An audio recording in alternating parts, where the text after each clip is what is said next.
Tapi untuk yang satunya tadi, yang selective eater, anak tuh cenderung yang menolak. Dia nggak mau sama sekali. Misal dia disuruh makan nasi, mie, roti, itu benar-benar nggak mau. Maunya apa sih? Yang manis-manis, misal keripik atau apa gitu. Jadi benar-benar yang lain ditolak gitu. Iya. Kalau nggak itu nggak mau gitu Nggak ya. mau, itu Nah ini namanya yang sebenarnya kurang baik ya. Iya, karena apa? Nanti pengaruhnya juga ke tumbuh kembang. Karena kan kalau kayak gitu anak kan nutrisinya kurang, gizinya kurang. Otomatis nanti untuk perkembangan sel-sel saraf di otak pun juga keterlambatan bisa jadi gitu.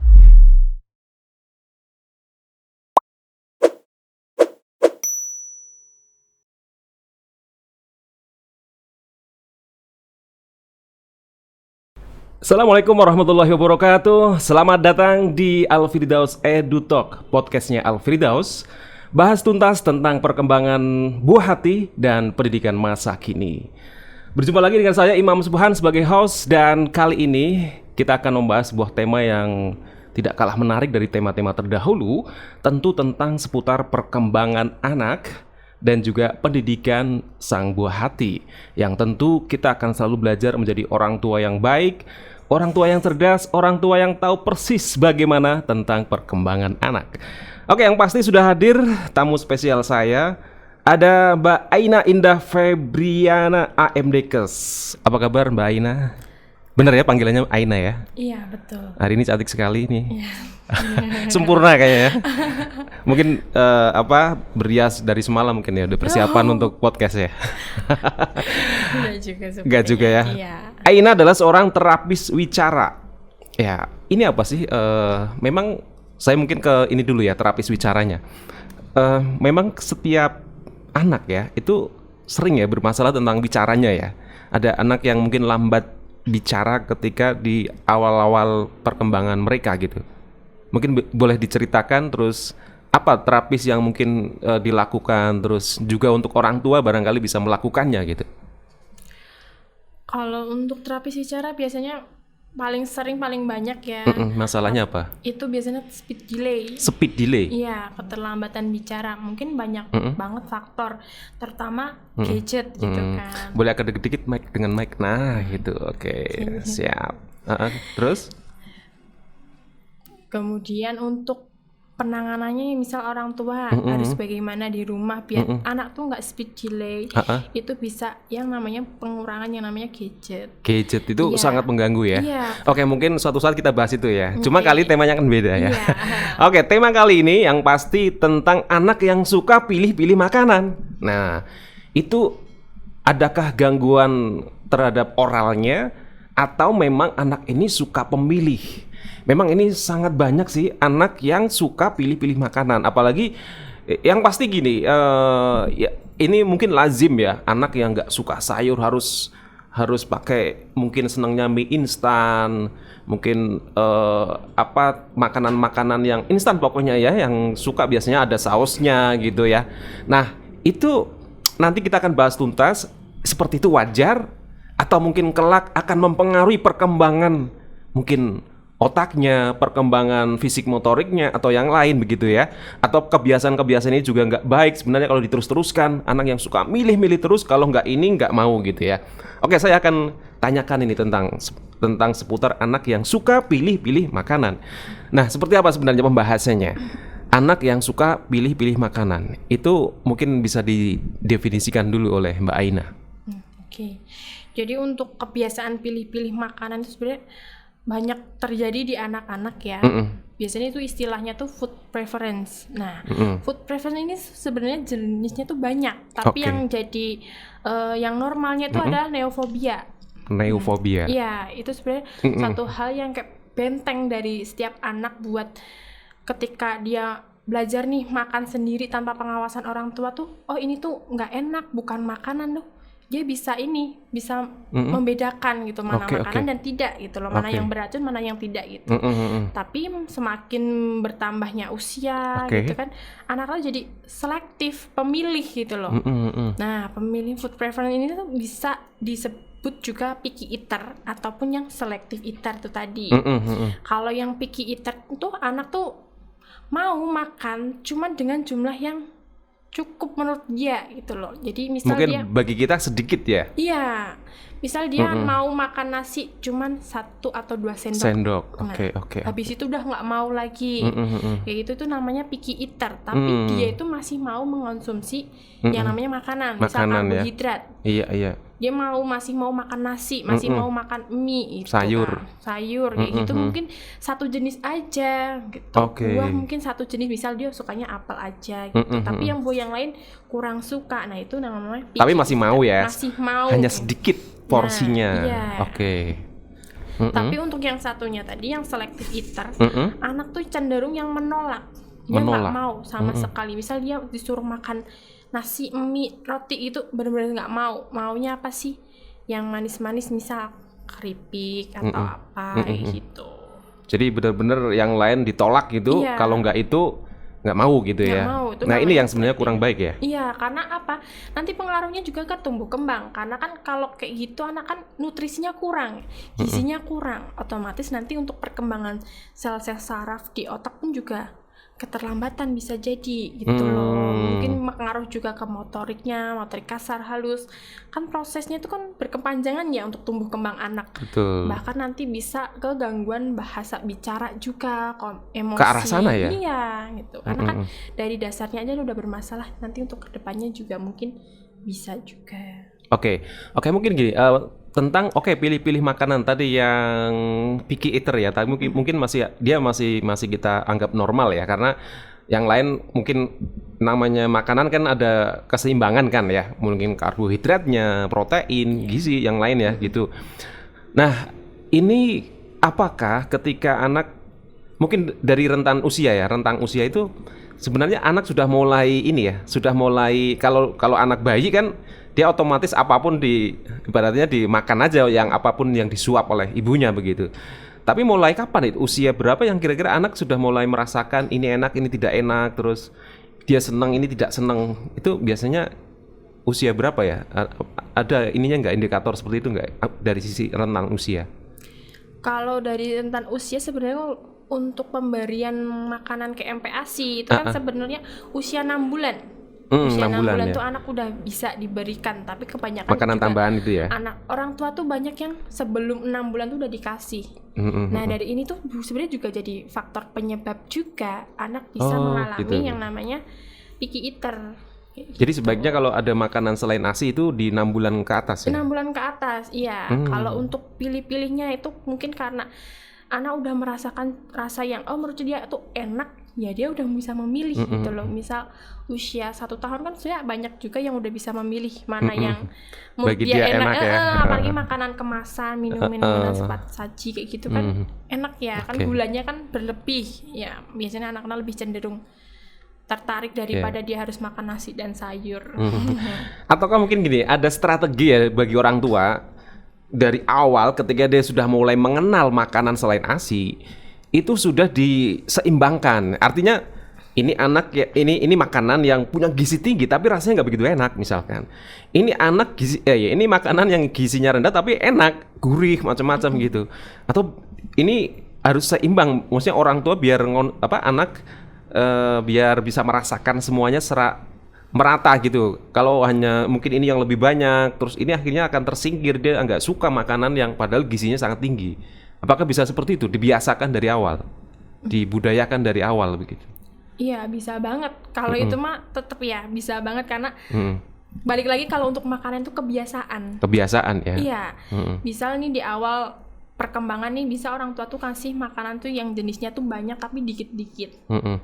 Itu juga biar ngelatih anak tuh rasa ingin taunya tinggi juga dan dia bisa mencoba berbagai macam rasa gitu loh. Jadi nggak cuma monoton aja. Kadang kan orang tua kan juga anak tuh masih tahap bubur, kasihnya bubur terus giliran nanti naik tekstur anaknya menolak. Kayak gitu kan juga banyak. Iya. Jadi harus dikenalkan banyak aneka makanan gitu ya. Misal kalau sayur nih dia udah berusaha buat nolak, udah nggak mau, dikreasikan aja gitu. Jadi dikreasi. Iya, jangan cuma monoton sayur ya. Udah sayur bening gitu doang. Bisa diolah yang lain. Misal untuk makanan nasi pun bisa dibentuk yang lainnya juga gitu. Anak-anak kalau misal dari bentuknya udah menarik pun juga pasti mau untuk makan. Terus bagaimana nih kita menghadapi anak-anak yang memang tadi yang dikatakan sangat selektif terhadap makanan ini? Maksudnya apa yang harus kita lakukan ya setelah memang anak kita memang sudah jadi seorang pemilih makanan? Kalau untuk selective eater sendiri kita harus tahu juga permasalahannya di mana. Apakah ada oralnya yang bermasalah? Oral itu maksudnya mulut ya? Mulut ya. Mungkin pas mengunyah dia masih belum paham gimana sih cara mengunyah, atau yang emang dia takut sama tekstur tertentu gitu. Iya. Oke. Jadi harus ngerti dulu sebagai orang tua ya. Atau ada yang masalah pencernaan, karena kalau untuk selective eater biasanya pengaruh ke sana juga ada. Mungkin ada masalah oral dan pencernaannya juga kayak gitu. Jadi mungkin masih butuh yang namanya feeding therapy. Feeding therapy. Iya, bisa dikonsultasikan sama terapis. Oke, ada ciri-cirinya nggak kalau anak ini yang selective eater tadi yang karena oral itu ada nggak ciri-ciri fisiknya? Misalkan dia kayak ngunyah kayak sakit atau apa begitu? Ada nggak ciri-cirinya biar orang tua tahu nih? Wah, ini anak saya sudah ini selective eater nih. Itu bisa kayak dia makan nasi tapi tiba-tiba keluar lagi. Kayak gitu. Muntah gitu?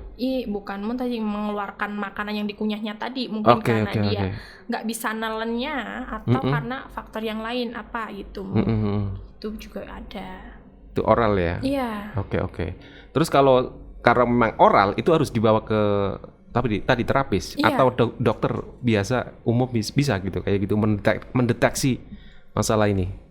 Kalau untuk dokter kemungkinan udah bisa mendeteksi juga ya, karena kan kalau misal anak nggak bisa menelan tuh berarti ada permasalahan nih di oralnya. Kenapa anak nggak mau menelan gitu? Itu nanti bisa untuk feeding terapi tadi. Jadi intinya kalau masalah pilih-pilih makanan mungkin itu wajar ya buat anak ya, betul nggak? Kesimpulan saya nih, wajar nggak anak-anak milih-milih makanan? Kalau yang picky eater tadi ya, itu wajar. Wajar ya? Iya, jadi keaktifan orang tua yang harus lebih kreatif lagi menyediakan makanan sih. Kebiasaan gitu. Juga, kebiasaan lingkungan. Misalnya orang tuanya makannya nggak habis. Ya anak pasti ngikutin gitu loh. Oh gitu ya? Oke. Jadi di hadapan anak, orang tua harus nontonin yang baik ya. Makan ya harus habis gitu, terus lahap saja gitu ya, menikmati betul. Karena pengaruhnya kan juga banyak anak nggak mau makan itu tadi. Lingkungan ya? Lingkungan bisa, terus perasaan dari pengasuh juga bisa mempengaruhi. Perasaan pengasuh? Iya, misal kita sebagai orang tuanya ini mau ngasih makan anak, tapi kita tuh lagi jengkel, lagi nggak mood lagi. Udah lagi itu pasti anak juga merasa kalau nggak mau gitu. Pasti tertekan juga. Jadi suasana itu juga pengaruh untuk suasana di rumah ya, pengaruh juga ya. Oke, tadi kamu kan seorang terapis wicara. Adakah kamu menemukan kasus yang speed delay atau yang lain lah ya masalah wicara ini karena faktor makanan? Ada nggak? Karena faktor pilih-pilih makanan. Oke, spesifik ke situ. Kalau untuk picky eaternya mungkin ada ya, kayak masalah dia tuh tekstur. Misal dia nggak mau nelan kalau yang teksturnya kasar, kayak misal ayam kayak gitu. Itu ada juga. Bermasalah di situ ya. Bermasalah di situnya juga. Kalau untuk selective eaternya tadi kemungkinan banyak sih ya, karena kan untuk kita makan tuh kan pergerakan oral mulutnya itu kan banyak ya. Jadi kalau misal dari makan aja dia males, kalau apalagi ngomong. Jadi faktornya juga bisa ngarah ke sana, nanti gangguan bicara sama artikulasinya. Oke, gini mungkin saya akan nyambung pola orang makan sama orang bicara ya. Orang bicara kita kalau di ilmu public speaking itu ada artikulasi kan, kejelasan suara itu keluar dari mulut kita. Ibaratnya A, I, U, E, O-nya jelas ya. Tapi kalau makan orang Jawa kan nggak boleh mengecap bener ya ngecap ya. Sama terbuka mulutnya ya. Harus lah itu yang baik. Kalau dari public speaking kan harus jelas gitu. Makan ya gitu. Nah, itu seperti apa menggabungkan, artinya makan yang baik dari sisi mengunyah? Dari segi mengunyah ya tetap ya harus yang penting tuh makanan tuh tidak keluar dari mulut tuh, itu udah proses mengunyah yang bagus gitu loh. Maksudnya, artinya memang mulut kita nggak boleh terbuka loh pas makan ya? Iya, kalau bagusnya kita begitu terbuka memang. Nanti gimana makanannya, tumpah nanti. Berarti memang budaya Jawa betul juga ya. Iya. Orang tua ngajari kalau makan nggak bunyi suaranya, itu betul ya? Betul. Oke. Kirain itu bertentangan dengan teori public speaking biar artikulasinya jelas, kalau makan ya benar-benar berbunyi. Ya tidak. Salah gitu ya. Intinya mulut tertutup terus mengunyah, betul-betul mengunyah gitu ya. Ada dulu bahkan kalau mengunyah itu harus berapa kali gitu ya sampai benar-benar lembut terus baru masuk makan ke pencernaan, betul ya? Kalau untuk berapa lembutnya itu balik lagi setiap individu. Beda ya? Beda-beda. Okay. Karena ada anak yang itu sekali telan langsung masuk gitu loh. Maksudnya tanpa kunyah, itu bagus nggak sih buat perkembangan bicara nanti terapis, bukan terapis, untuk bicaranya nanti?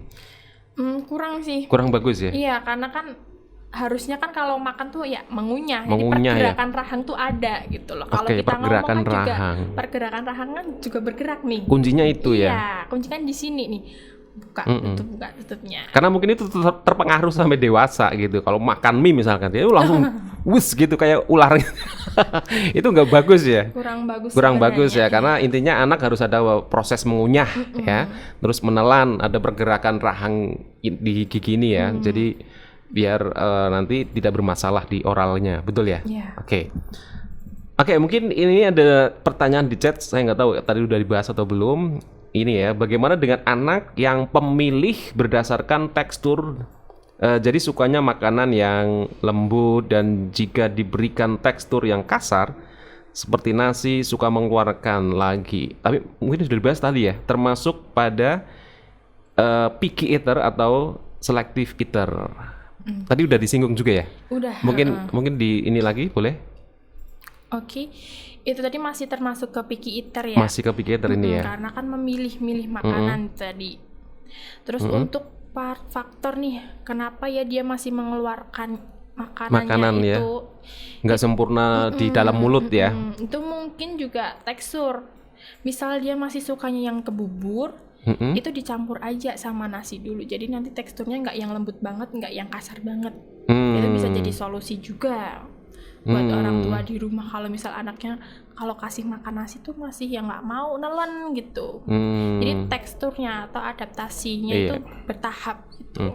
Mungkin juga kadang pertumbuhan gigi anak kan beda-beda mungkin ya. Ada yang sudah sangat pertumbuhannya cepat, ada yang tidak, itu juga pengaruh ya. Iya, kayak gigi berlubang tuh faktor juga pengaruh banget gitu. Anak nyaman makan yang teksturnya tadi lembut atau kasar ya.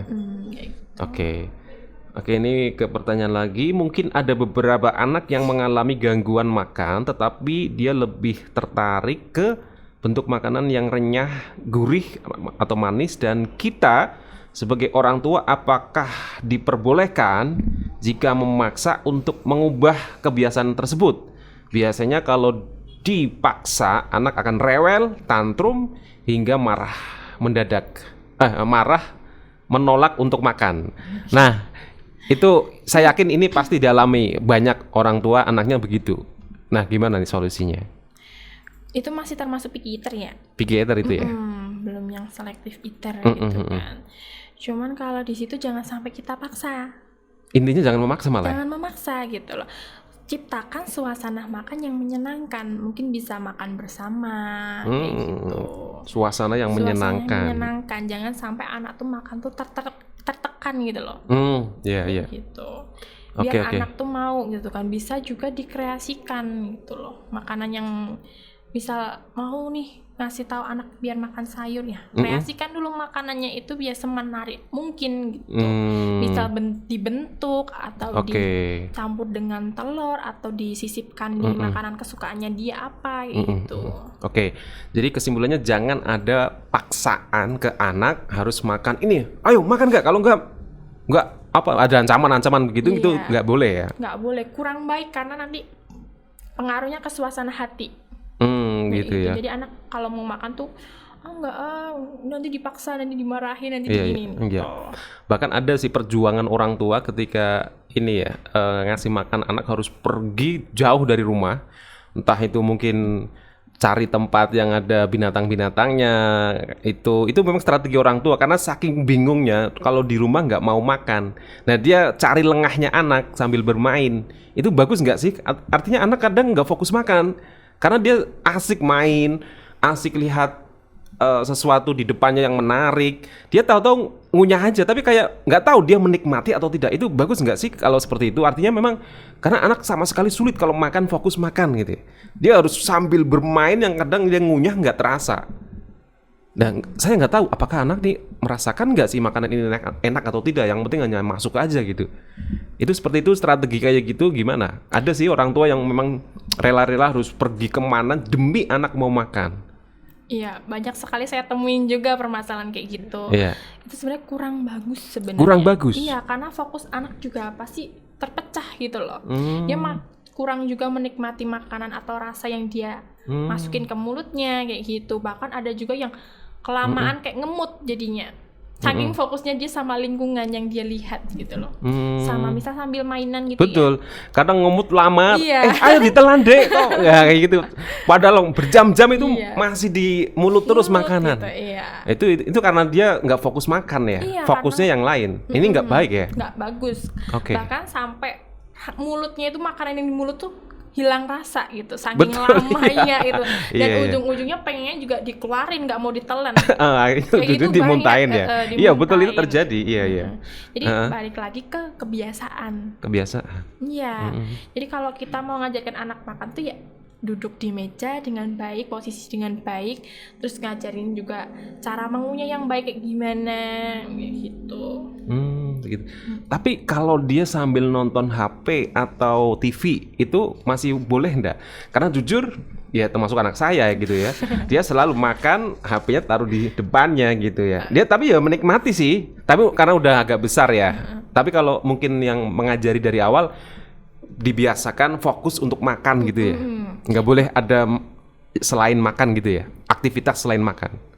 Ya harusnya seperti itu karena nanti balik lagi fokus anak pasti kepecah gitu loh. Ya, jadi itu dia yang ini ya, lebih tertarik sama TV, sama gadgetnya. Bahkan nanti itu tadi kalau dia pasif dari oralnya tuh jadinya ngemut gitu loh. Makanannya jadi nggak ditelan-telan, giliran udah nggak ada rasanya, pengennya dimuntahin gitu. Jadi balik lagi itu kebiasaan ya, yang itu pola dari pendidikan di rumah ya, pengasuhan di rumah ya. Oke, mungkin juga ada pertanyaan ini. Mungkin ini bisa jadi sebuah ini sih ya, atau mungkin kesimpulan dari diskusi kita kali ini. Apa sebenarnya sih penyebab anak mengalami gangguan makan? Itu artinya banyak faktor tadi kamu sudah bilang. Apa saja sih? Mungkin boleh disinggung tadi ya, beberapa mungkin juga ya. Jadi bisa juga karena pemberian MPASI yang terlalu dini. Jadi sebelum usia 6 bulan dia udah dikasih makanan. Nah, itu nanti bisa mempengaruhi dari pencernaannya dia yang bermasalah atau oralnya juga kayak gitu. Karena kan untuk organnya kan belum siap ya buat menampung makanan yang teksturnya kasar, misal kayak bubur kayak gitu buat untuk anak-anak usia 6 bulan kayak gitu. Bisa juga. Terus dari pola lingkungan.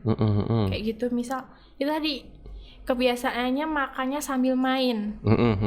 Ya udah anak tuh pengennya kalau makan ya sambil main, tapi distraksi sebenarnya. Jadi dia nggak fokus sama makanannya tapi sama mainannya dia kayak gitu. Terus dari emosi dari pengasuh, emosionalnya, misal dari suasananya lah ya. Suasananya mungkin tegang nih karena dipaksa. Nah, itu juga pengaruh juga ke sana. Anak jadi nggak mau makan karena kayaknya tuh dipaksa gitu loh, makanya tertekan kayak gitu juga. Kalau bisa ciptakan suasana yang baru.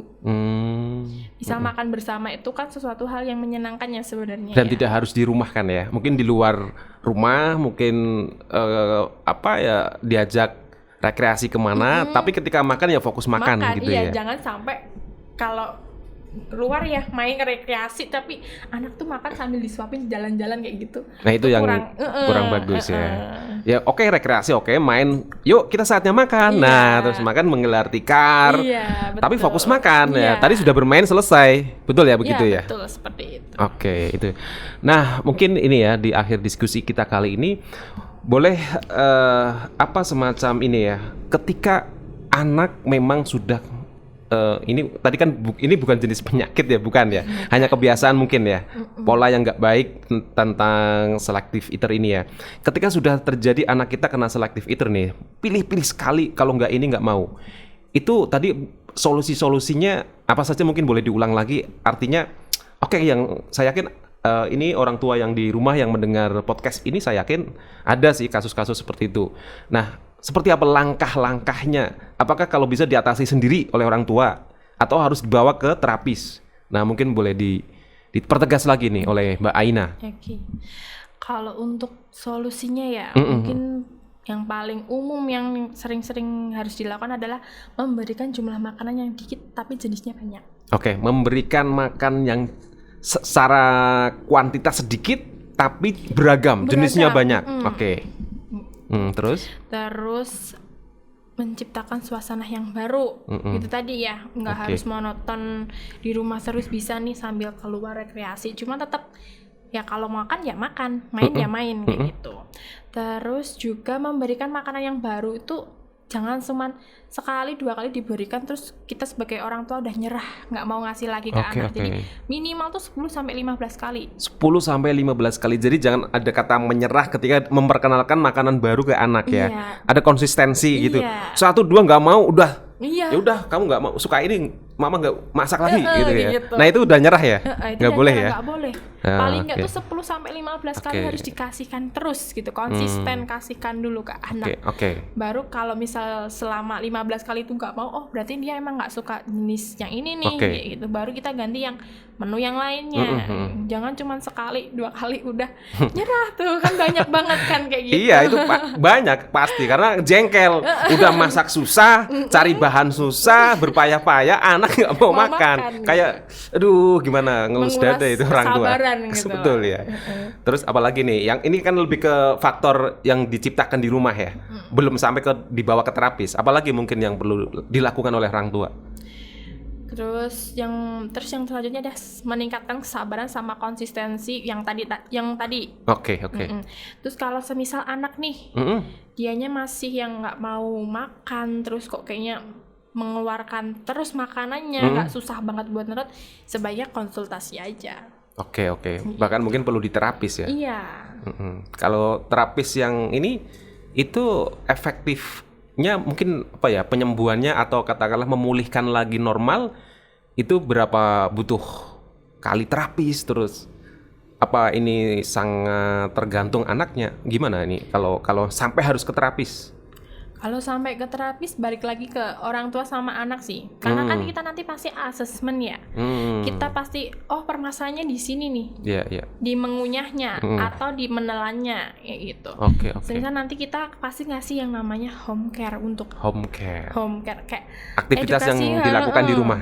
Aktivitas yang harus dilakukan di rumah tuh apa? Nah dari situ kalau semisal anaknya, orang tua dan anaknya konsisten, mungkin terapinya juga nggak terlalu lama, udah biasa lagi ya, mau makan yang lain ya. Tapi kalau ya orang tuanya nggak mau mengerjakan programnya itu tadi ya, kemungkinan terapinya agak molor lah ya, lama gitu. Tergantung tadi pola asuh orang tuanya, terus sama anaknya di asesmen dulu kan. Oke, cukup kayaknya Mbak Ina ya. Diskusi kita menarik sekali ini ya. Meskipun agak ngalor ngidul, tapi saya kira ada poin-poin pentingnya. Memang yang pasti gini, anak akan selalu mengalami tadi bagaimana, karena memperkenalkan makanan ke anak itu susah-susah gampang. Setelah ASI tadi, bagaimana memperkenalkan anak mulai dari tekstur yang lembut sampai tekstur yang kasar, terus aneka makanan yang beragam. Nah, itu memang perlu diciptakan dan harus ada keseimbangan dari sisi gizi, protein, karbohidrat, dan yang lain-lain ya. Oke, semoga diskusi atau podcast kita kali ini bermanfaat bagi orang tua ataupun pendidik. Dan yang pasti kita akan terus mengangkat tema-tema tentang perkembangan anak dan juga pendidikan masa kini. Saya akhirnya Imam Suhan pamit undur, dan juga Mbak Aina. Terima kasih sudah datang di podcast Alfirdaus. Ya, dan semoga selalu sukses, selalu sehat Mbak Aina. Sampai ketemu lagi, dan tentu acara ini, podcast kita selalu bisa Anda tonton di channel YouTube Al-Firdaus World Class Islamic School ataupun di Instagram Al-Firdaus School ya. Dan pokoknya itu setiap Sabtu ya, setiap Sabtu jam 10 pagi. Jangan lupa tonton ya. Oke. Sampai ketemu lagi di tema-tema yang lain, tentu masih di podcastnya Al-Firdaus Edu Talk, kupas tuntas tentang perkembangan si buah hati dan pendidikan masa kini. Bye-bye. Wassalamualaikum warahmatullahi wabarakatuh. Waalaikumsalam warahmatullahi wabarakatuh.